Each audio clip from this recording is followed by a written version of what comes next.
everybody, welcome to the Swayam NPTEL course on Customer Relationship Management. This is Dr. Shagata Chatterjee from VGSOM IIT Kharagpur, who is taking this course for you.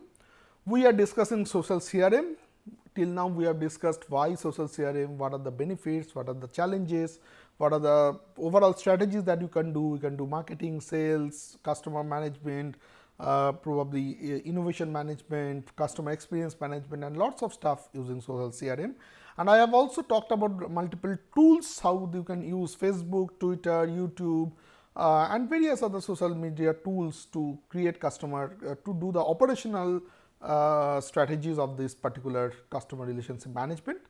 And the last part we were discussing about customer analytics. So, I will come to that. So, when I talk about analytics, you have to understand that there are lots of things that you have to understand in customer analytics. First of all, there are lots of data sources in customer analytics. The first is like email data and then branch teller data. If it is a bank, then there is email data, there is branch teller data, means somebody doing the transactions in the bank, that creates certain kind of data. Online banking data, which is another source of data. The store platform data, let's say store vision platform data is probably if you have a store and there are lots of I would say video cameras are there. So, that kind of video cameras also create a data set for those e-commerce firms or retail firms. Then there is call center data, customer profile data, whatever customer has shared before, and then customer survey data. Sometimes you do surveys with the customers about their satisfaction, their problems, and etc. So, those kind of data comes up. So, if you can see the data source, some data source are customer generated by themselves, they respond to that, some they do not respond, but their behavior is something from which you can trace the data. So, some are behavioral, some are responsive, some are basic demographics, like customer profile data is basic demographic, customer has no control on that. So, all of this kind of data is created, and when you get this data through various data tools, data mining tools, I would say, big data mining tools, basically Teradata is a big data mining tool. Based on that, what you can do is you can create multiple types of tools. First of all, you can create a database. The basic thing is database. Database means where lots of data is stored in a particular format, in such a format which can be easily, from where data can be easily retrieved. So, that databases is first thing. The second thing is the monitoring tool, where you can monitor that whether the based on the data your performance is going up or going down, or what kind of problems are happening, and those BI tools are basically backed by this. So, your monitoring tools are basically backed by BI tools, which does the same thing, monitoring only, but creates lots of very beautiful charts and graphs and etc., which is from where it is the objective of BI tool is that you can see the particular outcome of the BI tool and very easily understand the problem, where the problem is. So, it is a graphical or non-graphical textual representation, any kind of representation of the data. It can be graphical or non-graphical, where by seeing the data it becomes very easy for a naive person, also for a person who is not very good in terms of data science and etc. He can also see, who has domain knowledge, he can also see and understand that this kind of problem is there. So, oftentimes BI tools are used for report generation, BI tools are also used for real time monitoring purpose. So, oftentimes the monitoring tools are backed by BI tools. But all I am trying to say is that customer behavior, when we are talking about customer behavior analysis and when I am talking about data sets may come from multiple sources, and that sources are sometimes not even in control of the customer, and you can take advantage of those things. Now, what kind of analysis that you can do in the context of social analytics, I would say. So, one important social analytics that you can do is path analysis. Path analysis is discover patterns in rows of sequential data. So, let us say certain data sets are sequential. To give an example, let us say in a website, if you have ever handled Google Analytics, you will know that Google Analytics gives you a path that most of the traffic comes in the home page, let us say for a particular website. And then from home page 90% goes in this particular page 1, 80% goes to page 2, sorry, 90% goes to page 1, 8% goes to page 2, 2% goes to page 3. And then from page 1, another 30% goes to page X, page Y, page Z. So, that kind of tree gets created, that is a path. Now, you know that this is the right path, that home page, then page A and then page X will lead to maximum sales. In the last historical data, you have analyzed historical data and you found out that this particular path, that home page, then page X, then page A, then page X and then ultimately the transaction, this leads to maximum closure. Now, if you have this kind of a data in your hand, what you can do is, in the social media page that you have created, you can create certain kind of pop-ups or certain kind of links. The moment somebody, instead of coming to page A from home page, he goes to page B, you will populate a hyperlink towards page A in that particular page. So that you are bringing in, the moment he is moving out of the track of the coveted path, you are pulling him back, or you are probably inspiring him to come, or influencing him at least to come to the path and again follow the path. Now, that kind of creations, that kind of strategies can be taken only when you know that which path, which sequence, which customer journey results in the most positive result. Not all customer journey will come up and end in a purchase. In context of all customer journey, if it is a normal website, if it is not an e-commerce, then purchase is out of the story. But not all customer journey will also come in a positive outcome, let us say positive brand image or whatever way you try to measure that. So, you have to find out the best possible path, and all other paths that are happening, it might be not one single path. There can be 4 different paths which all of these 4 results in some amount of purchase. Let us say there are 4 paths instead of one path like home page, page A, page X and result. Instead of happening that, there are let us say 4 paths.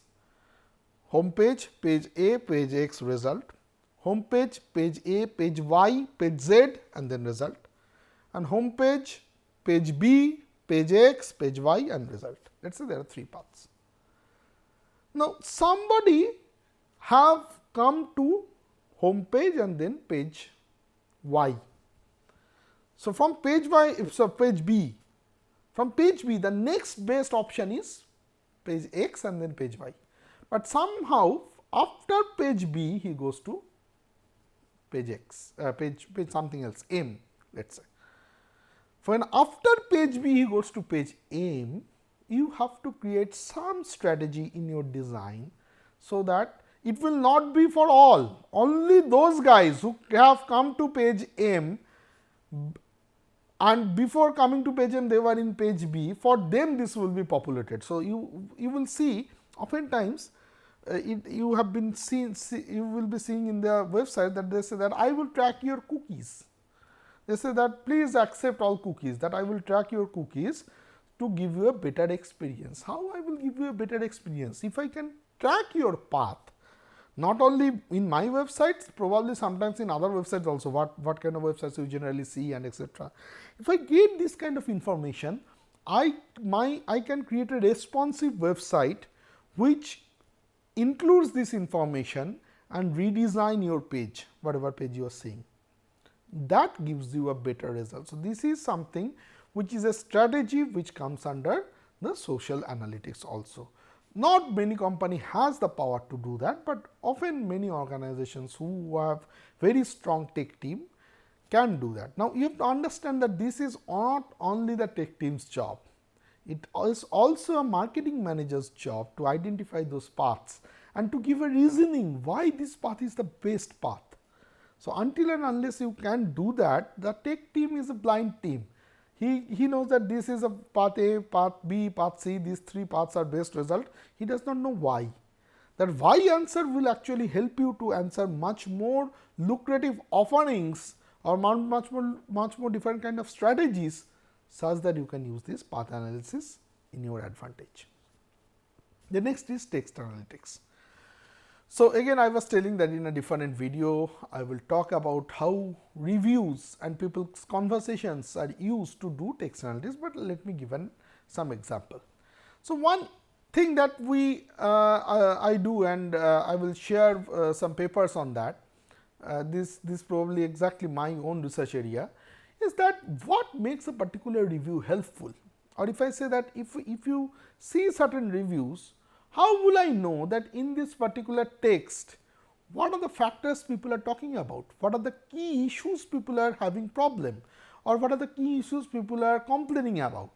So, there are text mining techniques which can do that to find out the key extract from a text, and then it can also find out the associated sentiment with that topic. Let us say one particular text might have 4 topics. You have gone to a hotel, you have written a review and you are saying that okay, in this hotel the stay was pleasant, but the people's behavior was not so good, the food was okay, but the hot water was not running. So, some things positive, some things negative. So, first of all I have to find out the things, what things you are talking about. Then I have to find out that whether you are talking about positive in those about those things and negative about what things. So, certain part you will be focusing giving me positive vibes, certain part you will be giving me negative vibes. So, I have to find out that. I can also find out what kind of emotions that are associated with this conversation. The thing that you are saying, are you angry, are you anxious, are you disgusted, are you very I would say very I would say fearful about this incident. What is your emotion? Because those things, each of this information, the sentiment, the emotion, the key aspects, all of these leads to better service design or better product design. If I know that this kind of features you want, this kind of features needs improvement, this kind of features are where you are happy, I can track your text, and based on that I can create lots of information out of it. So, that is how text analytics is also one major area. So, I will not talk about how exactly to do it, the operational part to do it, because this is not an analytics class, but this is a customer relationship management class, and as a marketing manager or a customer relationship manager, you have to know that what are the various tools I have in my hand, what are the various things that I can do. After that, who can do that, how to do that can be found out later using a data science team or using some data analytics courses. But here I am at least giving you this idea that what are the various things you can do, you can think of doing.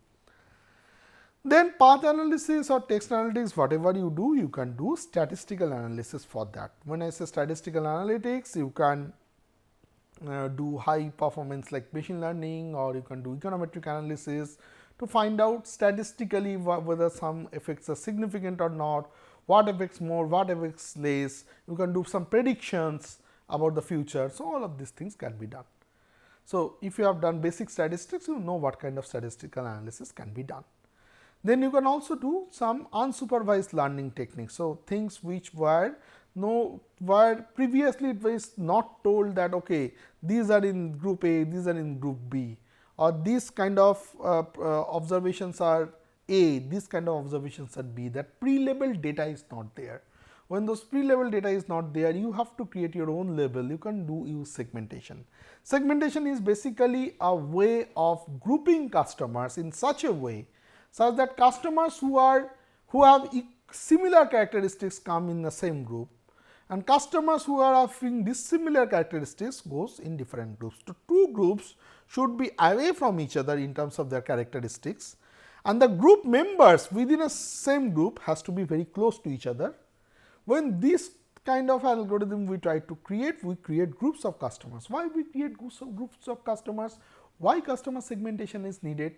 Customer segmentation is needed because customers are heterogeneous. Some people like hot tea, some people like iced tea. Let us say in a class 50% people like hot tea, 50% people like iced tea. To make everybody happy, you cannot make 1 cup of hot tea, 1 cup of iced tea and mix it up and then serve. You cannot serve lukewarm tea to everybody. Nobody will be happy. If you serve lukewarm tea to everybody. The hot tea guys will say, this is not hot enough.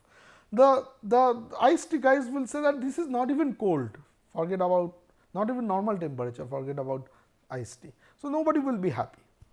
Then you have to select that whom I will serve, and if you have the ability to serve both of them, then you have to come up with two different products for two different people. Oftentimes, companies do not have the capability to serve both of the segments or multiple segments. So, then what they do? Then they generally go for that particular segment which is most profitable for them. So, they do a targeting mechanism. So, all of these things will only be possible only when you have enough data with you and you do some amount of cluster analysis or segmentation analysis to solve your problem. Next is you can do marketing analytics. So, there is a whole course on marketing analytics in NPTEL. You can go and attend that course also, which is given in the other semester, not in this semester. So, there you will get more details about whatever I am saying here, that what kind of basic things that you can use to based on basic Excel type of analysis. And if you have a little bit of coding idea, we have taught from the very basic, probably from the from very starting of coding. We have done the coding in R programming. So, with Excel and with the help of R programming, I have shown that course also has been taken by me. So, I have shown that how all of these things can be done using real time data. So, this particular course on marketing analytics is offered in the other term by NPTEL SWAYAM, which is also a similar kind of course what you are doing right now, probably is a little bit longer. You can do that course and you can get a better idea about what these things are operationally. In hands on basis, you can get an idea. So, even if you are a marketing manager, if you have a little basic statistics background or basic business analytics background, you can do this particular course. And then the last one is data transformation, which is transform data to for more advanced analysis, generally done by these BI guys or data engineers, which can also be one part of social analytics portfolio. So, these are all the things that you can do under social analytics. And when we say statistical analysis, there are lots of things that comes under statistical analysis. Again, do a business analytics or marketing analytics course to get an idea about what they are. But overall, these are the some of the things that as a customer relationship manager you should be using. You might not be doing it on your own, but somebody else is doing. You should be able to use the results that the other guys are producing for you by doing this kind of analysis. Then big data social analysis, you can also do big data social analysis in terms of the, when I say social analysis, this is the social network analysis that we are talking about. Again, in the marketing analytics course, we have discussed about what social network analysis is.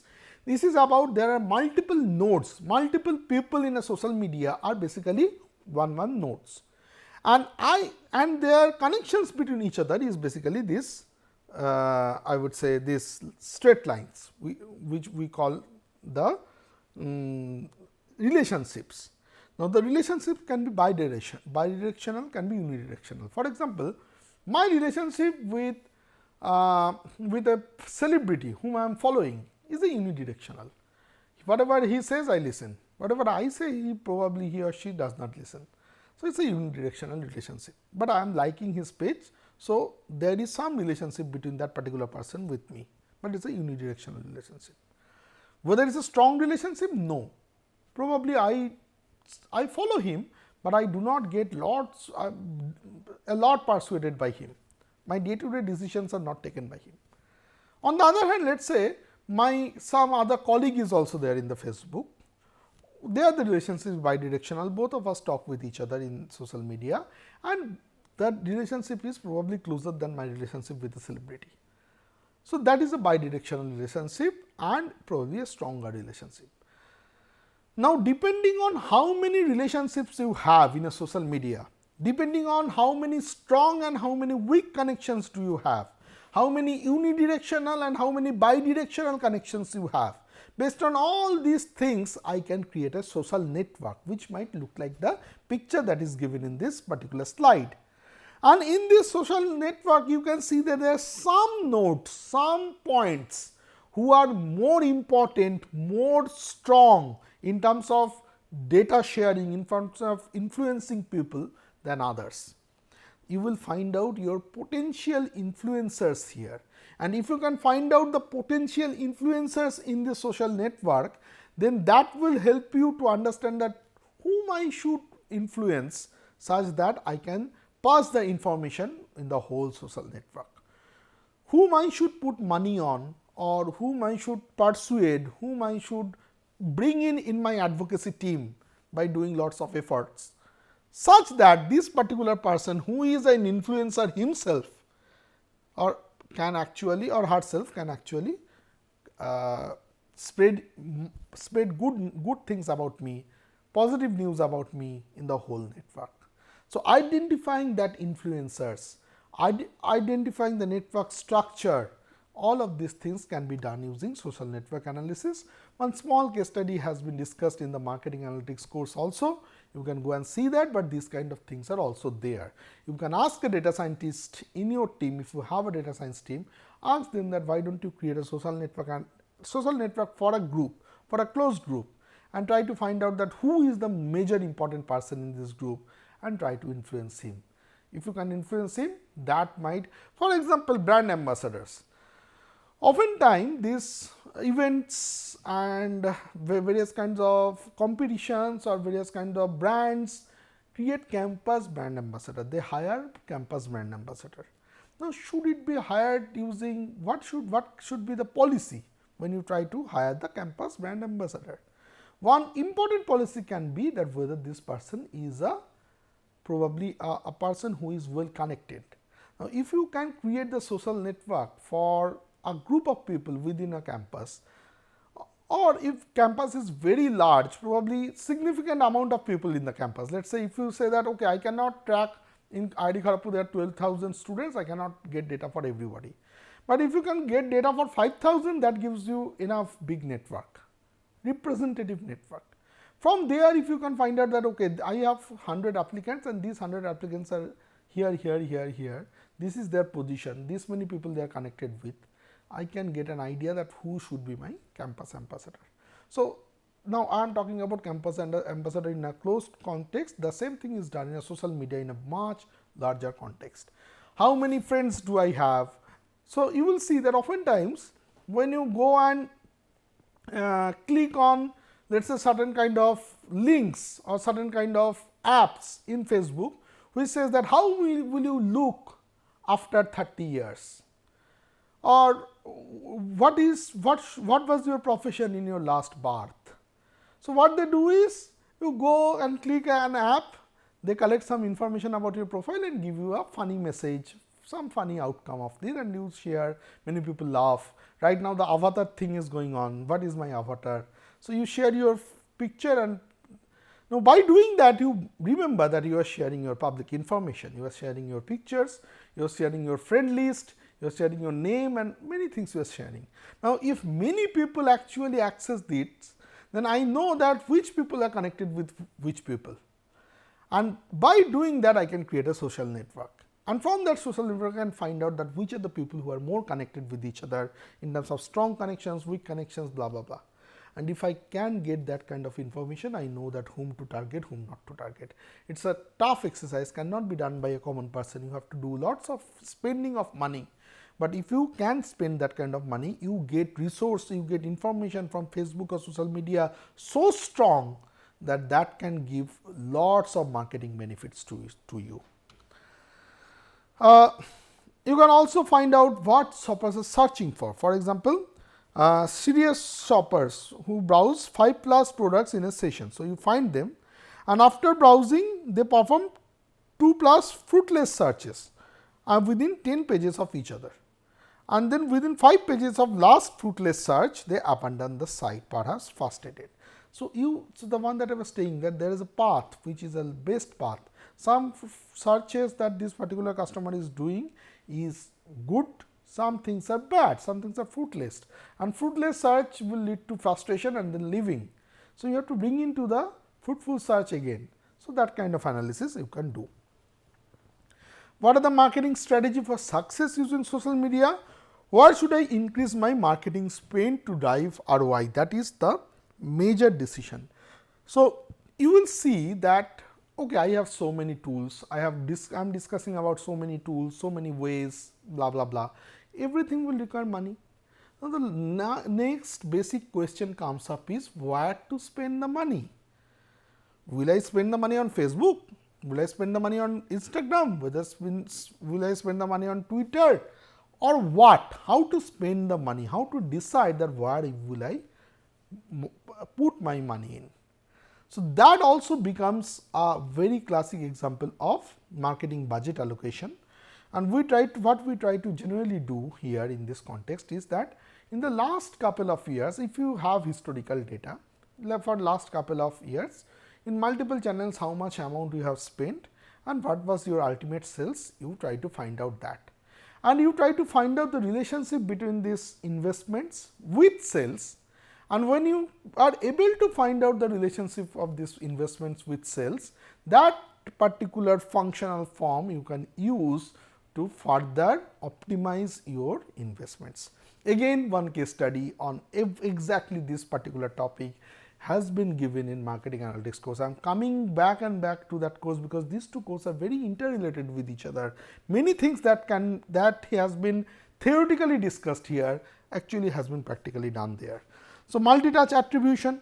So, you go beyond the last click and identify which ads and channels perform the best, because not always I have bought from Amazon just by clicking in Amazon and putting the product name and I got to that product and then bought this product. Does not mean that Amazon alone has actually created my sales. Probably somebody has shared this particular thing in Facebook, or Amazon was giving my ads in Facebook or some other platforms. I have seen there, I have checked there, probably I have also checked in Flipkart, and then after multiple customer journey, I ultimately bought it here. So, if it is very important to trace back, it is not only the last click that matters.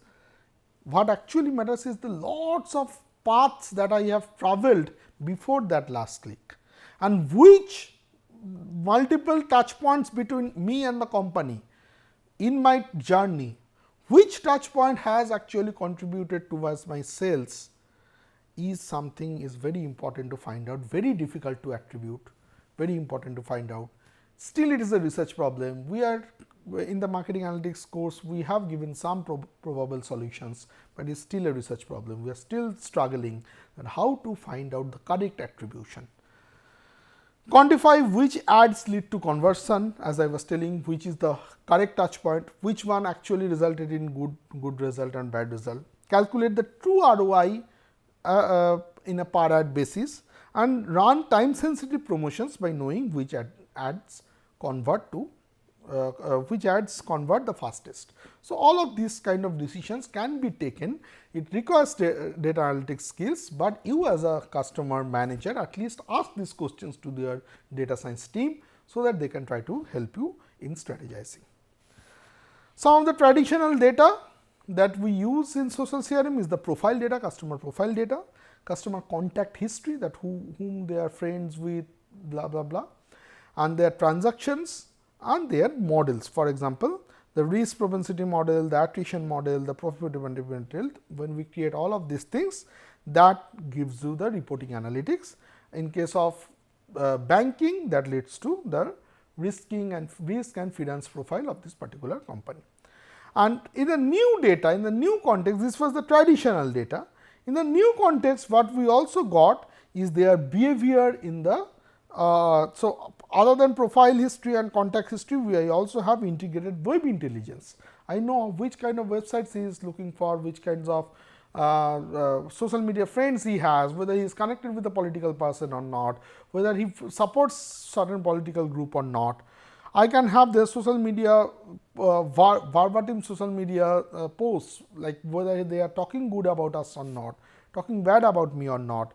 I can also have the internal text data. If this particular customer is talking with my customer service agency, then what kind of conversation are happening with my customer service team and this particular customer.